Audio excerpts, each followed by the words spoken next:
что такое стабилизация и почему уникальная позиция Казанского федерального университета?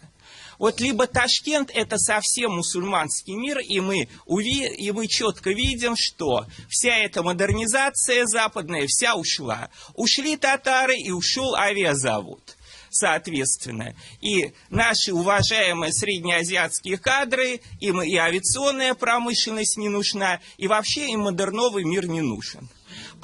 Ситуация с Петербургом сложнее, это Запад. И там татарская мусульманская община слабая. Ситуация с Москвой, но она наша всеобщая столица, тем более это столица для стран СНГ, и там, так сказать, уже давно вот эта волна из представителей Прибалтики, волна из представителей стран Средней Азии, она оказывает гораздо большее влияние, хотя Равиль Хазрат Гайнудин героически держит позиции, но все мы прекрасно представляем, кто выстраивается в московских мечетях. Все мы это лично видели, соответственно. Уникальная позиция Казанского университета. Вот это знаменитые связки, когда с одной стороны Хусаин Фаисханов и Казимбек, то есть Алим, соответственно, связка уникальная Радлах Шагабеддин Марджани. К сожалению, нам нужно сказать, что в Казанском университете и такого уровня ученых нет, с одной стороны. С второй стороны, что мусульманских ученых у нас такого уровня тоже нет, но я бы сказал, что прогресс большой. И вот те работы, которые по ханафитскому мазхабу Рафик Хазрат пишет, еще целый ряд деятелей, так сказать, потому что невозможно. Установка гениального Лобачевского, вот у нас все про чужестранных гениев говорят. А давайте вспомним про нашего великого Лобачевского, которого почитали и русские, и татары. Он говорил так, что исламовед, он должен знать, так сказать, он должен идти в эту слободу мусульманскую, общаться с имамами, знать, как устроен курс медресе и так понимать мусульманский мир. Тогда из него будет исламовед, а не исламофоб. И вот это было 30 лет, к этому мы постараемся вернуться.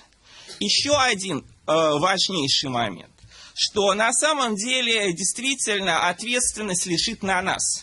Мы знаем, что творится отдавля исламия. На наших глазах страны мусульманского мира, я помню, когда я учился в Казанском университете, аспиранты были сирийцы, ливийцы, йеменцы, я помню, с ними общался. Да, это были авторитарные, жесткие режимы. Но теперь ташта эйткенче, так сказать, бютен ил ислам зюльмету шагы. И Канлы Перде. Канлы Перде – это Афганистан, это Пакистан, это Сирия, это Ирак, это Ливия, это Йемен. Что бы вы ни говорили, как бы, так сказать, какие бы прекрасные отношения не были у меня с дагестанскими друзьями, но, соответственно, так сказать, Рафик Хазрат, да, помните, мы приезжали в Махачкалу, нас встречал Мухаммад Хаджи Садыков, целый ряд людей, с которыми мы с вами встречались, они уже покойники. И помните, мы были конференция Сайфулла, так сказать, Хаджи посвященная, и муфтий Дагестана вызывал имамов, вызывал их семьи, и научно-практическая, такая же была научно-практическая конференция, такая же с имамами. Так сказать, тоже там не все было хорошо, не все было плохо, но была единственная огромная разница. Поднимались имамы искалеченные и больные, поднимались семьи искалеченных имамов. И это было 5 лет тому назад, сколько уже шейхов убито, сколько уже мударисов убито, столько уже убито. И вот, знаете, нам стабилизация нужна, понятно, так сказать, мы все уважаем наши верховные власти, соответственно, нам стабилизация нужна прежде всего, чтобы сохранить мир в Татарстане. Мы прекрасно помним, как раскачивали ситуацию в начале 90-х, когда нам говорили, что у нас будет вторая Чечня, когда у нас убили Валиулла Хазрета, нам говорили, что у нас будет второй Дагестан. Не получилось. И теперь, я считаю, у нас есть уникальная возможность. Вот существует треугольник, спасибо Рафику Хазрату, так сказать, спасибо Рустам Хазрат, и с сентября мы сидим в этом треугольнике. Казанский федеральный университет, Российский исламский институт, университет, Духовное управление мусульман. Рафик Хазрат, Айдар Хазрат, всем огромное спасибо. Начинали, честно говоря, за упокой. Некоторые вставали вставали в позу истерички и говорили так: да вот вы ничего не понимаете, вы ничего не знаете.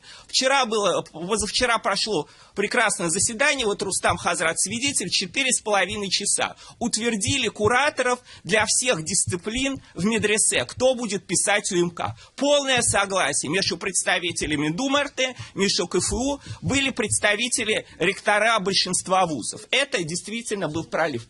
Включайте. Это действительно был прорыв. То есть мы можем создавать реальность эту нашими руками. Соответственно, да, вот этот ролик начинается, Рафик Хазрат у нас сидит, так сказать, вот уважаемый Хазрат сидит, как же без него. Соответственно, работа идет. Все, что можете подключиться по курсам учебным, по учебной литературе, так сказать, мы готовы. Еще для нас величайший плюс, что вместо МГЛУ с господином Силантьевым нашими партнерами сейчас являются ИСА при МГУ, где центр возглавляет Дилаяра Медихадовна Солодовник, Энедиген Нишгар Мишери, ее заместитель Дамир Хазрет Мухиддинов, тоже Нишар из серии Тишар. А Институт востоковедения Российской академии наук возглавляет Виталий Вячеславович Наумкин, человек, который очень любит Татарстан, человек, может, вы видели, прекрасный фильм снимал для Татарстана, для Руси Аль-Явма. Вот у нас 2-3 года, вот у нас эта программа, полгода прошло, 2,5 года, притом уже многие эти люди пенсионеры, дай бог, чтобы 2-3 года они отработали. И опять-таки я призываю не потому, что мне это нужно, либо мы это сделаем, как в свое время на рубеже 80-х, 90-х началось религиозное возрождение, на рубеже 90-х, 2000-х, да, главный человек, соответственно, мы, так сказать, волну радикализма остановили ваххабитскую, огромная роль Челнов. Ну и вот, так сказать, я не знаю, насколько